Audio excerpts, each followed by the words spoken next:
They pushed humanity too far. The galaxy realized the war had already begun. I signed the paper with a steady hand. That was the hardest part, keeping my hand steady. Not because I was afraid of what I was signing. I was afraid of what it meant that I was signing it again. The Cascara Accords. The 14th time humanity had agreed to less than it deserved. The chamber was enormous, built by the Keth Dominion specifically to make other species feel small. The ceiling rose 40 meters above our heads, carved from black stone and lit by cold blue strips that buzzed faintly in a frequency humans found uncomfortable. I think that was intentional. The Keth were always intentional. Admiral Paul Greer sat to my left. He was 61 years old and had spent 30 of those years in uniform. He held his pen like it was a weapon. His hand, I noticed, was not steady. It trembled once, just before the nib touched the page. Then he locked it down through what I could only imagine was 40 years of practice discipline. He signed. He set the pen down. He did not look up. To my right sat Ambassador Grace Hollies. She had negotiated 6 of the 14 accords. She was the best diplomat humanity had ever produced, and I had watched her spend 3 weeks in closed sessions fighting for every comma, every margin, every clause. She won some of them. She signed anyway. Her expression was the one I knew best from her. The expression of someone swallowing something that had no intention of going down quietly. I was there as a witness. Commander Sarah Voss, attached to Earth Joint Command, present by official order, contributing nothing except my signature at the bottom of page 11. I was 34 years old. I had been told this was an honor. On the other side of the table, the KE delegation did not bother hiding their satisfaction. First Speaker Gareth Soule watched us the way a landlord watches a tenant finally paying overdue rent. He did not celebrate. He did not need to. The KE had learned long ago that they did not need to celebrate. They just needed to wait. The Accords gave them 3 things. Reduction of the human colonial fleet by 30% over 18 months. Formal recognition of KE authority over the Verith Corridor. A stretch of space that included 4 human-settled systems. And a new inspection clause granting Conclave representatives the right to board and audit any human vessel operating within 100 light-years of KE space. In exchange, we received a formal apology for what had happened on Verith 4, worded so carefully that it managed to acknowledge nothing. We received extended trade licenses that came with fees that would cost us more than the licenses were worth. And we received what Grace Hollies had fought hardest for, a guarantee that no further human colonies would be displaced without 60 days' notice and a resettlement fund. 60 days. As if 60 days was enough time to uproot a life. My brother Owen had been given 48 hours. He was 29 when the KE Relay Station project was announced. He was living on Verith 4 with his partner and their daughter in a settlement that had been built over 12 years by 300 families who had traveled 11 light-years to start something new. He was a structural engineer. He built water recycling systems. The kind of work that does not sound important until you realize that without it, people die of thirst. Owen called me when the notice went out. I was aboard a patrol frigate near the edge of the Sol system, running a routine scan that turned up nothing. As all my routine scans in those years turned up nothing. He was not panicking. That was what I remember most. He described what was happening in the same even voice he used for everything. The voice of a man who had been raised to believe that steady handling was the answer to any crisis. They had been told to gather what they could carry. Resettlement transports were arriving in 46 hours. The relay station construction teams were already on the ground on the other side of the settlement, and the equipment they were using was loud enough that Owen could hear it through the walls of his house. He told me his daughter had asked him where they were going. He told me he had not known what to say. I told him it would be sorted out. I told him these things always got sorted out. I told him to stay calm, stay cooperative, and I would make some calls. I made the calls. Every single one went nowhere. The Conclave had approved the station. The KE had rights to the corridor under the 9th Accord. The displacement was legal. The settlement fund would cover relocation costs.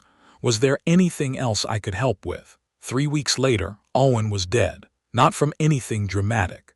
Not from violence or sabotage or a KE weapon. He died because the resettlement transport his family was placed on had a faulty atmospheric processor in the cargo section, and no one had checked it before loading. By the time anyone noticed the readings were wrong, 3 people in the back of the hold had already lost consciousness. Owen was the one who crawled back through the dark to carry them forward, one at a time, to where the air was still good. He made 2 trips. He did not make the third. The Conclave issued a statement. There was a formal inquiry. The transport company, a KE-contracted logistics firm, paid a fine that amounted to roughly the cost of 1 replacement atmospheric unit.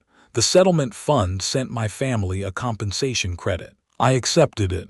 I have asked myself why many times, and I always arrive at the same answer. I accepted it because I did not yet believe that refusing would change anything. I was still inside the frame that the Conclave had built for us. The frame that told us the correct response to injustice was a formal objection through proper channels, and that the proper channels, given enough time and pressure, would produce something resembling justice. I was wrong. I know that now. I knew it then, somewhere underneath everything, but I had not yet found the part of myself willing to act on it. That came later. The session in the Cascara chamber ended with a reception. Drinks were served, the kind that humans could consume but did not particularly enjoy, because the Conclave catered events based on the preferences of the majority of attendees, and humans were not the majority. I stood near the edge of the room with a glass of something faintly blue and watched Gareth Soul move through the space with his attendants, accepting small bows from other species, the way a sun accepts the orbit of planets, as simply the natural order. Grace Hollies found me near the exit. She looked at me for a moment without speaking. She had known me for 6 years. She knew about Owen. She had personally written the 60-day notice clause with his name in the back of her mind, and she had not been able to get it below 60, and that had cost her something I never asked her about directly. "Go home," she said. "Rest." "Yes, Ambassador." She put her hand briefly on my arm. Then she walked back into the room. Grace Hollies did not get to leave early. Grace Hollies was always the last human out of every room. I took a transport back to my ship that night. It was a small vessel, a recon cruiser, nothing impressive, 12 crew and enough firepower to discourage pirates and not much else. I walked straight through to the forward hull section, the narrow corridor that ran along the nose of the ship, where you could look out through the reinforced panels and see stars without any filter or frame between you and them. I stood there for a long time. I thought about Owen. I thought about his daughter, who was 6 now and living with my mother on a settlement 2 systems over, and who had started asking questions that none of us had good answers to. I thought about the pen shaking in Admiral Greer's hand. I thought about the 60-day clause and the compensation credit and the fine that cost less than a replacement part. I thought about all 14 accords, each one a step backward, each one signed with steady hands and careful language, and the quiet hope that this one would be the last. And then, standing in the dark of that corridor with the stars laid out ahead of me, I felt something shift. It was not anger exactly. Anger is hot. What I felt was colder than that, slower, more deliberate. It was the feeling of a door closing somewhere inside me, not on hope, not entirely, but on a particular kind of hope, the kind that waits for someone else to fix it. That was the day I stopped being afraid of what they might do. I started thinking about what we could. I did not know yet, standing in that corridor, that I was not the only one. I did not know that across 14 human-controlled systems, in the bellies of mining rigs and on the floors of fabrication plants, and in the back rooms of colony administration offices, other people had been feeling the same cold shift for years longer than I had.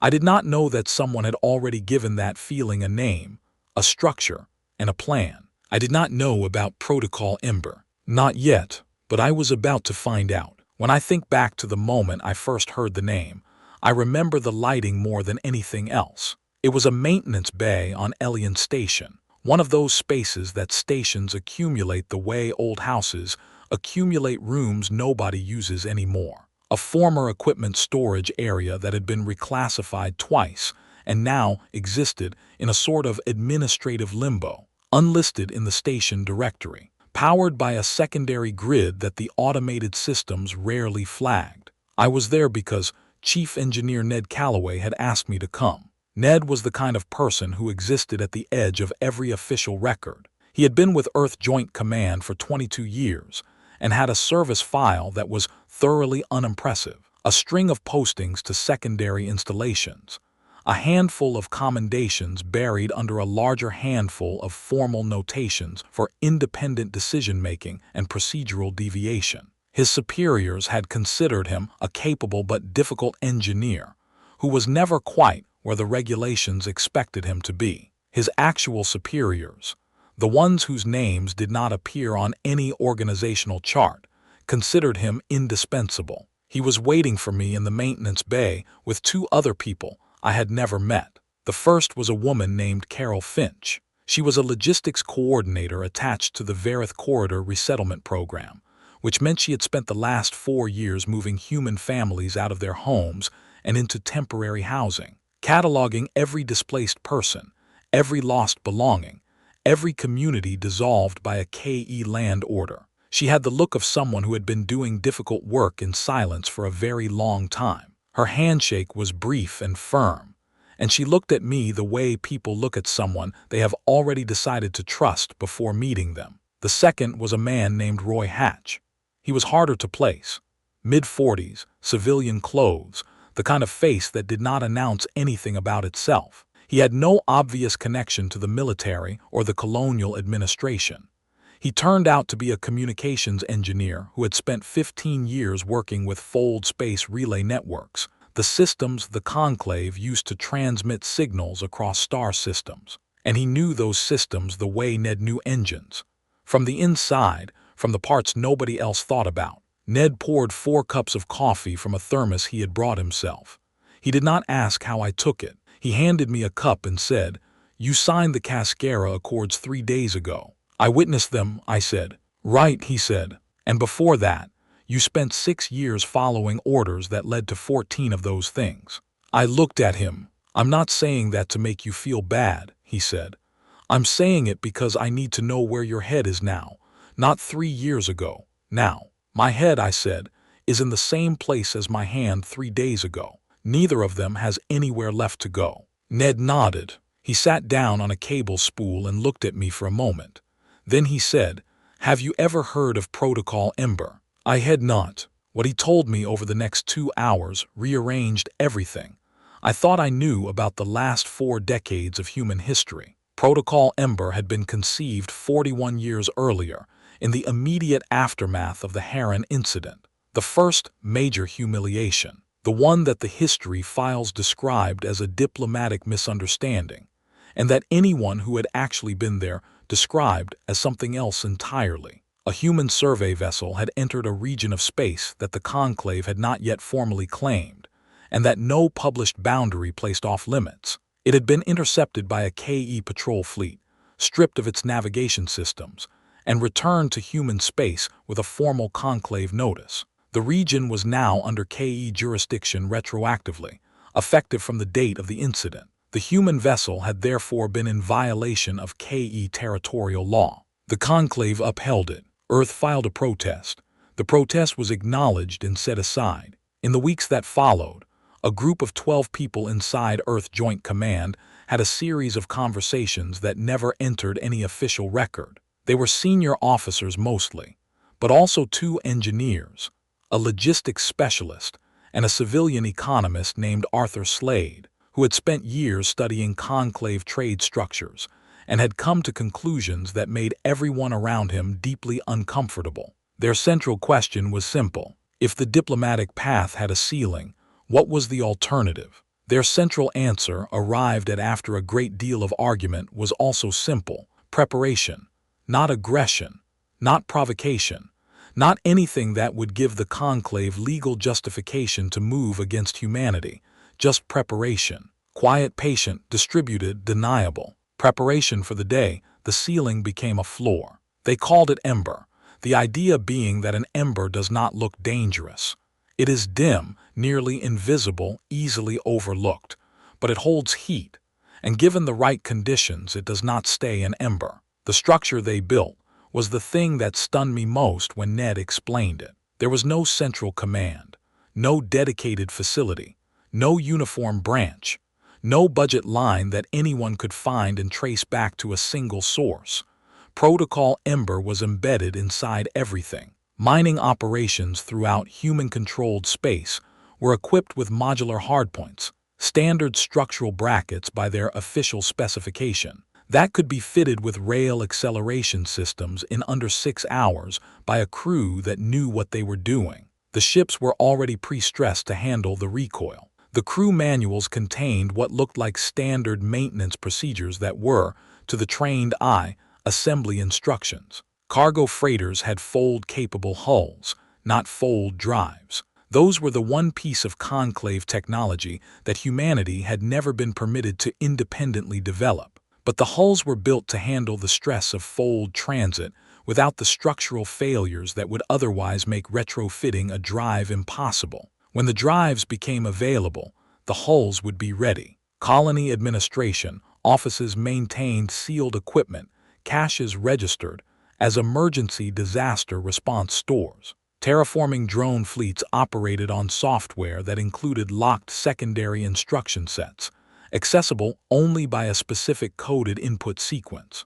Long-range sensor arrays on the edges of human space doubled as targeting networks. None of it individually was illegal. None of it individually looked like anything other than what it claimed to be. The Conclave's inspection teams had passed over human installations hundreds of times in 40 years and found no violations, because there were no violations to find. Only a vast, patient system of preparation that was hiding not in secret bunkers, but in plain sight, distributed across the ordinary machinery of human civilization. By the time I sat in that maintenance bay listening to Ned Calloway explain it, the system had been building and refining itself for 41 years. There were 4,400 Ember-class warships in asteroid belts and deep space caches, 800 stealth frigates parked in fold space at coordinates held by Ember cell coordinators, people like Ned, people like Carol, scattered across every human system.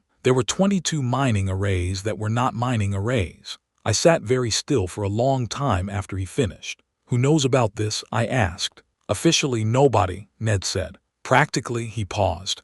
"A lot of people, more than you'd think, ordinary people. Mostly ordinary people," Carol said.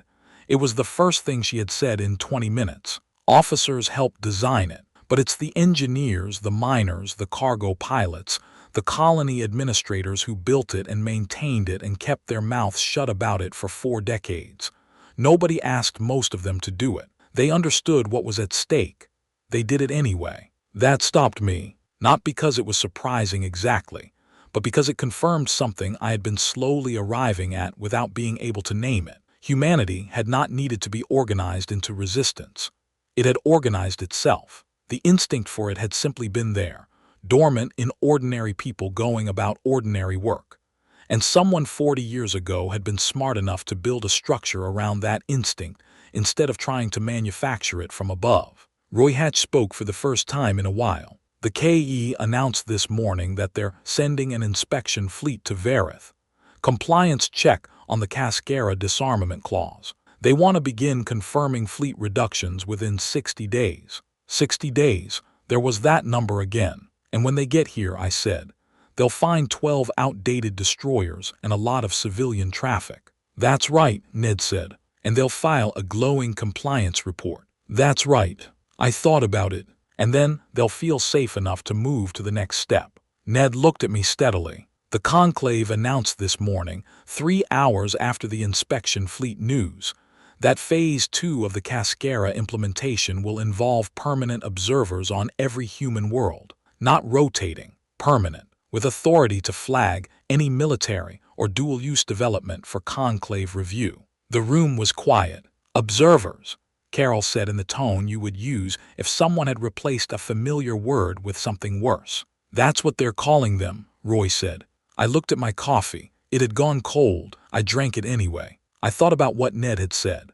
41 years, 4,400 ships, 22 mining arrays that were not mining arrays. A population that had quietly, patiently, without fanfare or speeches, spent 4 decades preparing for a morning that might never come, and had done it not out of hatred or a desire for violence, but out of the oldest, deepest human understanding. You do not leave yourself with no options. Ned was watching me. "Tell me what you need from me," I said. He reached into his jacket and put a small device on the table between us. A standard-looking personal communicator, nothing distinctive about it. "When this lights up," he said, "it means the word has gone out. Every ember cell in every human system will receive the same signal within 90 seconds of each other. What happens after that depends on the people in those cells." "And what am I?" He looked at me steadily. "You're a cell coordinator. You have been for 3 years. You just didn't know it yet." I looked at the communicator. "How many people don't know it yet?" I asked. "Fewer than you'd think," he said. I picked it up. It was lighter than I expected. Or maybe I had expected everything to feel heavier than it did now that the frame had finally broken, and something real was sitting in its place. I slept poorly that night, not from fear, from the strange, almost physical sensation of having made a decision that had actually already been made, of catching up to a version of yourself that had been waiting patiently for a very long time for you to arrive. At 400 station time, my communicator lit up. I was not asleep. I had not been asleep for 2 hours. I was sitting at the small desk in my quarters with a glass of water and a blank page I had been intending to write something on and had not. When the light came on, I did not feel surprised. I felt something closer to recognition, the way you feel when a name you have been trying to remember finally surfaces. I had 12 minutes to reach my ship.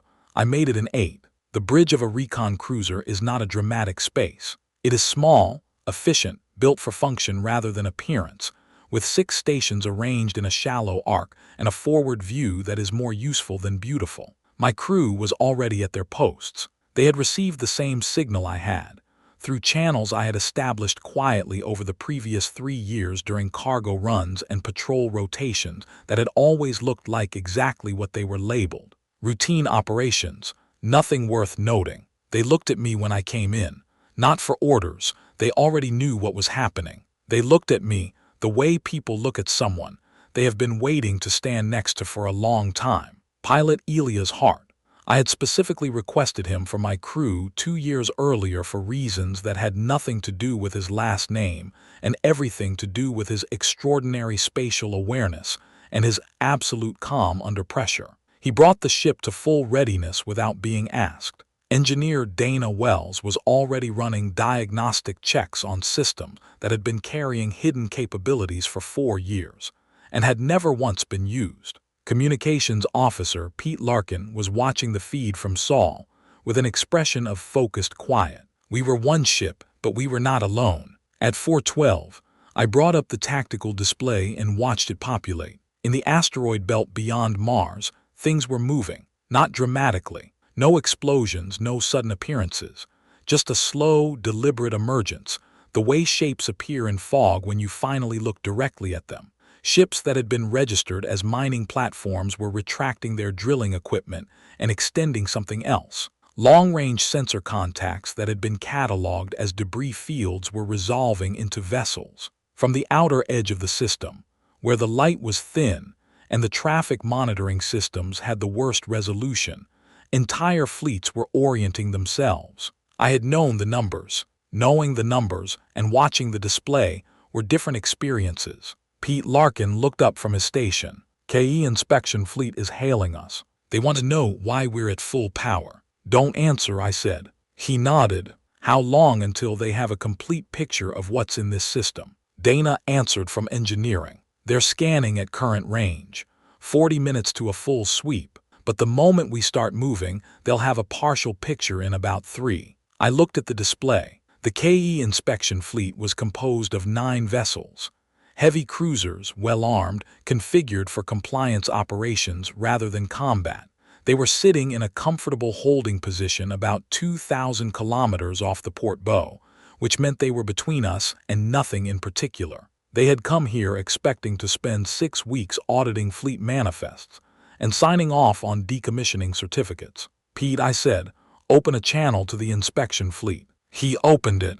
The KE duty officer appeared on my screen. He was young by Keth standards, which meant he had probably been doing this for 30 years.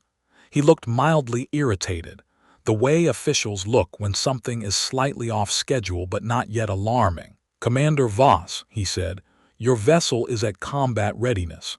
This is inconsistent with the Cascara compliance posture. Please stand down and—" "I am going to give you 3 seconds," I said, "to signal your fleet to begin withdrawing from this system. I am not going to explain why. I am not going to negotiate the terms. I am giving you the option because I believe it is the right thing to do." He stared at me. I counted to 3. He had not signaled. I looked at Elia's heart. "Bring us to intercept." What happened in the next 4 minutes was over before the KE duty officer had finished transmitting his emergency alert to the Conclave. A targeted disabling strike. Not destruction. Not casualties. Hit the inspection fleet's propulsion and communication systems. They were not going anywhere. They were not telling anyone anything. Not yet. They were sitting in space, intact and alive, staring at a tactical display that had just told them something their files had explicitly said was impossible. Across the system, the same thing was happening to every Conclave vessel within human space. At 4:28, Pete Larkin brought up the Conclave emergency frequency. The signal from Earth's Shadow Council had gone out 20 minutes earlier. Every ember cell in every human system had activated simultaneously. There had not been a single deviation. Not one cell had failed to respond. Not one ship had gone to the wrong coordinates. 41 years of preparation had produced something that most military planners consider theoretically impossible. A perfectly coordinated multi-system operation with no central command in the field. The Conclave frequency was chaos. I listened to it for a moment. Voices in 6 alien languages, overlapping, urgent. Someone was demanding a status report from the Verith corridor. Someone else was trying to reach the Observer Deployment Command and getting silence. A senior Arathi official was issuing orders that nobody was acknowledging, because the systems those orders were traveling through had been taken offline 3 minutes earlier by Roy Hatch and his team, working from a relay node on the edge of KE space that they had spent 4 years mapping. Pete said quietly, "We have confirmation from all 41 systems, green across the board." I let out a breath. Dana looked up from her station. "What do we do with the inspection fleet?" "We wait," I said. "They'll make contact when they're ready to talk." She nodded. I looked at the forward view.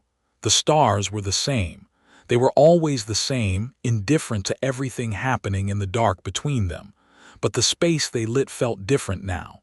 Less like a map of places we were permitted to go, more like what it actually was. At 4:51, the KE Inspection Fleet Commander transmitted a direct hail. Not the duty officer this time. The fleet commander himself. A senior officer whose name I recognized from Conclave engagement reports. He did not look angry. He looked like a man reassessing a mathematical problem he had believed was solved. "Commander Voss," he said carefully, "we would like to understand what is happening." Behind me, I heard Elia's heart make a quiet sound. Not a laugh, something smaller than that. The exhale of someone who had been holding their breath for a long time. "That's the right question," I said. "Let me explain it to you." What I explained to him was this. Humanity was no longer asking for its rights. Humanity was no longer submitting to inspections of systems it had built with its own hands. In space it had earned with its own effort. Humanity was no longer signing accords that were dressed as agreements and functioned as instructions. What I did not explain, because some things are better shown than spoken, was that even as we were talking, 3 KE military shipyard facilities in the outer systems were being removed from operation. Not the trade hubs, not the residential stations, not anything that housed civilians. Specifically, precisely, the yards that had produced the vessels used in the Verith 4 operation. Carol Finch had identified them. Roy Hatch had confirmed the coordinates. Dana Wells had handled the targeting solution with a precision that had taken her 3 years to develop and 12 seconds to execute. The Arathi Grand Admiral sent a communication to my ship personally at 600. It was formal, stern, and demanded that humanity stand down and submit to a conclave tribunal. I read it aloud to the bridge crew. Pete Larkin put his face in his hands, not from distress, from the particular exhaustion of a man who has spent years watching powerful institutions fail to understand that the moment had passed them by. They still think we're asking, Dana said. They'll learn, I said. At 700, Roy Hatch did the thing that would matter more than any ship or any weapon. He released the full fold drive schematics. 40 years of research developed quietly and separately from the official joint programs that the Conclave monitored. Not the same as Conclave fold technology. Different in some ways, better in some ways, simply different in others. Complete technical specifications, manufacturing tolerances, software architecture, material requirements, released freely on every frequency that reached non-conclave species. No restrictions, no requirements attached. The Conclave had maintained its monopoly on fold drive technology for 200 years. That monopoly was the foundation of its economic architecture. Species that could not fold could not trade efficiently. Species that could not trade efficiently needed the Conclave's established networks. Species that needed those networks could not afford to challenge Conclave authority. It was a system that had sustained itself for 2 centuries, by ensuring that no one outside it had the tools to build outside it. Roy Hatch ended that in about 47 minutes. Within 3 weeks, 14 non-conclave species had begun construction programs. Within 3 months, the first non-conclave fold-capable vessel launched from a shipyard that had never previously produced anything capable of traveling faster than conventional lightspeed drives allowed. Within 6 months, the trade route map of the galaxy was being redrawn by people who had never had the tools to draw it before. We had not just challenged the Conclave. We had removed the mechanism by which it held everything together. At 800, Earth's formal communication went out on all Conclave frequencies. It was 22 sentences long. It laid out humanity's position, its demands, and its terms for ceasing active operations. It was the first document in 40 years of galactic diplomacy that humanity had written entirely on its own terms, without a committee review, without a conclave mediator, without an eye toward what the other side would find acceptable. 22 sentences. The conclave emergency session convened at 8:30. I received a live feed through a frequency we had kept open for exactly this purpose. The session chamber was a large, imposing space that I had seen in broadcast footage a dozen times. Rows of alien delegates arranged by species, a presiding council at the front, the kind of room designed to make the people inside it feel that whatever was being decided there was the center of the universe. The room was not calm. An Arathi military analyst was at the front, working through a tactical summary. I could see the display from the feed. It showed the human fleet positions across 41 systems, not an estimate, an actual confirmed count compiled from the last 90 minutes of sensor data. She stopped mid-sentence. She looked at the display.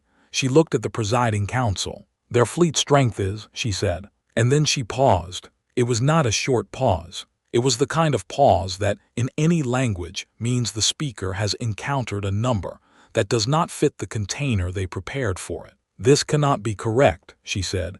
This is not the species in our files. I saved that recording. I have kept it for 3 years.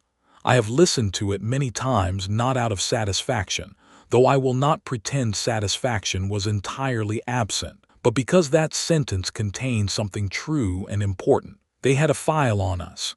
They had studied us, cataloged us, built models of what we were capable of. They had been confident enough in those models to structure an entire policy architecture around them. They had read the file. They had not read the people. At 900, I received a confirmation I had been waiting for since the moment the communicator lit up at 400. Vareth 4 was in human hands. A landing force of 400 people had touched down on the surface 40 minutes earlier. The KE garrison had been small. The facility was a relay station, not a military installation, and the KE had never felt the need to defend it heavily because it had never occurred to them that it needed defending. The garrison surrendered without significant resistance. The station itself was intact, in the center of where the settlement had once been, where 300 families had built 12 years of community before being given 48 hours to leave it behind. Someone had already placed a temporary marker. I did not learn until later that it had been Carol Finch's idea, planned months in advance, carried in her personal kit on the landing transport, a simple metal post with a data plate, the names of the 12,000 people who had been displaced, the name of the settlement they had built, and at the bottom, one line that she had written herself. It said, "We came back." During the 9 months of active campaign, the period between the ignition and the ceasefire, I watched the Conclave strategic framework disassemble itself from the inside, not because of the military pressure, though that was real and decisive, because of what the fold drive release had done to the foundation. The KE Dominion fractured along internal lines that had existed for decades, and that the campaign had simply accelerated. 3 of the 6 Conclave species withdrew from the organization within 6 months of the ignition, not because humanity forced them, because the release of the fold drive schematics had made the Conclave's value proposition collapse. Species that had been members out of practical necessity rather than ideological commitment saw no reason to remain. The Conclave as a governing body ceased functioning in the 9th month. There was no formal dissolution, no ceremony. It simply stopped being able to do anything. The architecture that had sustained it was gone, and the species that had depended on it had found other arrangements. Humanity called a halt, stated its terms, waited. The tribunal was held in a building I had visited once before, as a much younger officer, for a ceremony that I now remember only dimly. It was an Earth government building, real stone, real gravity, real weather outside the windows. I appreciated the weather. I had spent enough time in controlled atmosphere stations that actual rain felt like a luxury. The senators who questioned me were not hostile, for the most part. They were people trying to understand something large through the lens of their institutions, which are built for smaller things. They had legitimate concerns. Protocol Ember had operated outside official governmental authorization for 4 decades. Decisions that affected billions of people had been made by a group of 12 officers in a room 41 years ago, and the chain of consequence from those decisions ran directly to 9 months of active multi-system operations that had reshaped the galaxy. These were real questions. I sat with them. Senator Colin Webb led the session. He was thorough, fair, and visibly uncomfortable with the thing he was being asked to judge, not because he lacked courage, because he understood, I think, that the categories his institutional framework provided were not quite the right shape for what had actually happened. He asked me whether I believed Protocol Ember had been legal under Earth's charter and Joint Command mandate.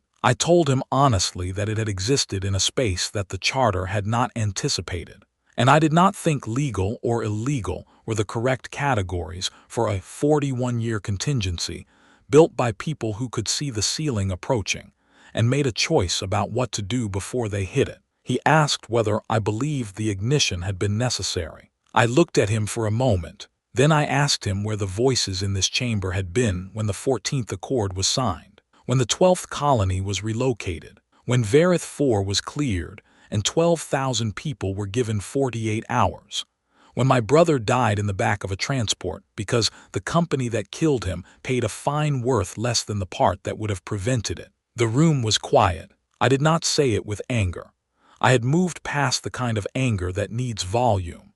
I said it the way you say something that has been true for a long time and no longer needs to be defended. Senator Webb looked at his hands. Then he looked up. "Thank you, Commander," he said. "We'll take a recess." They never resumed the session on those terms. 3 weeks later, the tribunal issued a report that I have read several times and that I find honestly unsatisfying in its careful language and genuinely satisfying in its conclusions, which were essentially that what had happened was too large for the existing frameworks to process neatly, and that the more useful question was what came next. What came next was the thing I had spent the most time thinking about. Ned had said it to me very early in the maintenance bay. The goal had never been to replace the Conclave with something worse. Carol Finch had said it differently. She did not want the marker on Varith 4 to be the first post in a row of conquered territories. She wanted it to be a marker for what had been lost and reclaimed, not the first item in a new catalog of things taken from someone else. Roy Hatch, who said very little about anything that was not technical, had said it most simply. We are not the KE, the charter for the new Galactic Assembly, the document that emerged from 3 months of genuine, difficult, fractious negotiation involving 37 species, was not primarily a human document. Humanity proposed the framework and insisted on certain non-negotiable elements: equal standing for every species, no monopolies on fundamental technologies, clear and enforceable protections for colonial populations. Beyond those elements, we sat at the table the same as everyone else. That was, as it turned out, the thing that surprised the galaxy most. Not the fleet, not the fold drive release, not the precision of the ignition. The thing that surprised them most was that when it was over, we sat down. The Arathi signed the charter first. It was not a gesture I had expected, and when their ambassador made the announcement, my first reaction was suspicion, a habit that 3 years of careful diplomacy was slowly working out of me. But the reasoning was transparent enough. They had been bystanders. They knew it. Signing first was the most visible thing they could do to put distance between themselves and that history. Ambassador Eighth Soul sent me a private message the morning they signed. 4 words. We should have spoken. I kept it. Out of everything in 3 years of communications, that is the one I kept. It is not an apology large enough for what happened. It does not reach back to Varith 4 or the Ninth Accord or the 48-hour notices or the fine worth less than a replacement part. Nothing could reach back that far and close the distance. I know that. She knew that when she wrote it. But it is something. And I have learned in the years since that something spoken honestly is worth more than the most precise silence. I went to Varith 4 in the spring of the 2nd year after the ceasefire. The resettlement program was ongoing. Not all 12,000 displaced people had chosen to return, and the settlement itself needed rebuilding from the foundation up. 4 years of relay station operation had changed the land, and the infrastructure required starting over in places. Carol Finch was coordinating it. She had requested and received an official assignment to the project, which meant leaving her position in the Joint Command Logistics Division and taking a civilian role on the surface. And she had done it without hesitation. The marker was still there. She had replaced the temporary post with a permanent one.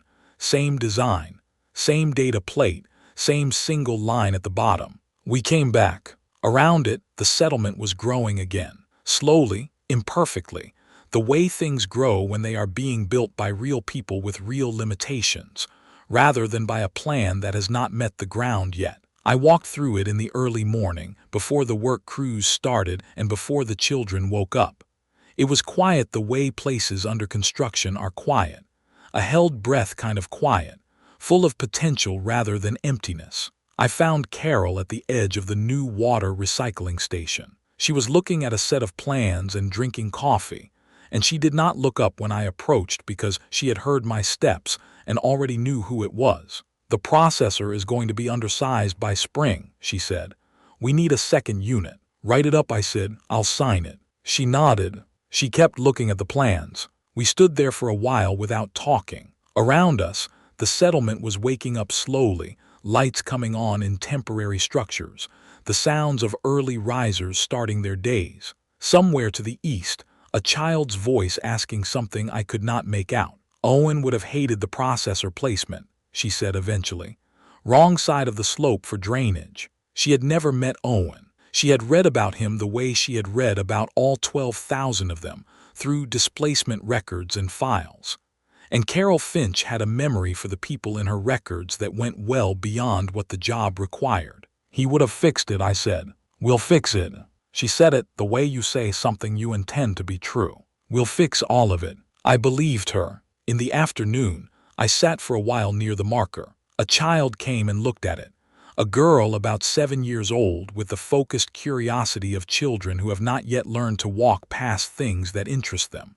She read the plate slowly, moving her lips over the names. There were 12,000 of them.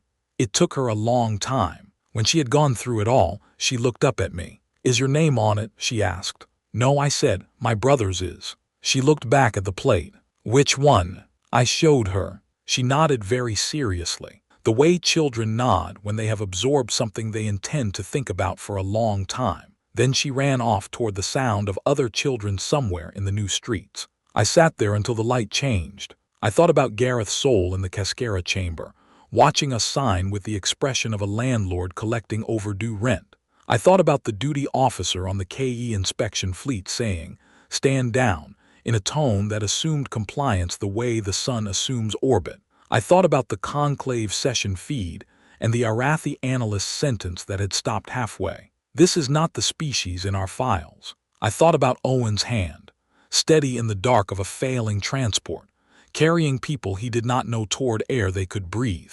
We had never, in all the long and difficult history of our species, permanently stayed down. We had been knocked down. We had stayed down for periods that had felt permanent, that had been designed to feel permanent, that had sometimes succeeded in feeling permanent for generations before something shifted, and we began the long work of standing up again. They had read our history. They had seen every fall. They had simply stopped reading before the part where we got back up. That was their mistake.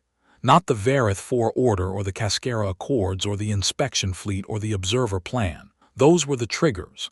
The mistake was older than any of that. The mistake was looking at a species that had survived everything it had ever faced: disease, scarcity, conflict, collapse, the long dark of a dozen near ends, and concluding that because we could be pushed, we had no limit. Every species has a limit. Ours took 40 years to find. They should have read further. The girl who read the names came back at dusk with 2 other children who wanted to know what the marker said.